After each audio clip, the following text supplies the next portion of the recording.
भोरे भोरे हमरा कनिया के बहन के फोन अइले। हमरा रात से बुखार लगल।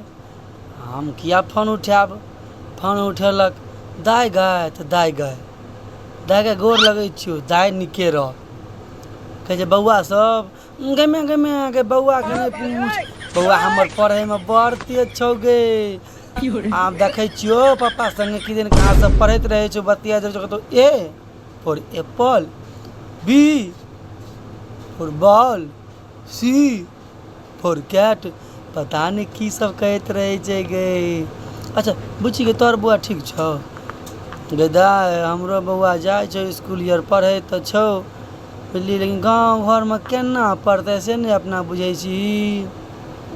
तो बड़की गदा गदा नहीं गए पैसा भले जेना हो से हो, लेकिन बेटा बेटी का पढ़ा ले गए।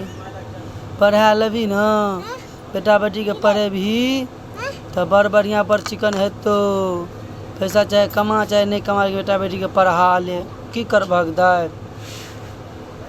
अच्छा दाय देखिए बउआ सबके तू दिल्ली में छ गमे गमे गमे हमर बउआ तो पढ़े के। हमर बउआ तो कहतो अ अनार आ आम।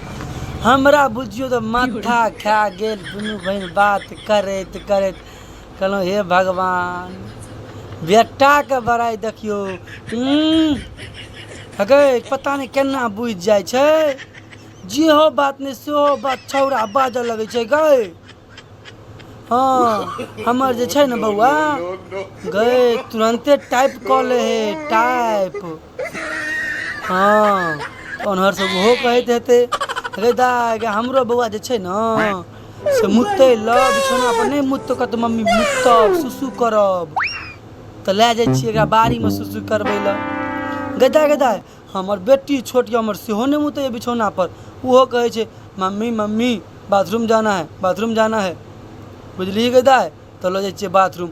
अच्छा दाय ठीक छे तो बड़ बढ़िया रहे कनी एकर पापा जेते ड्यूटी तो कनी या बना के परोठा आर दे दी छिए।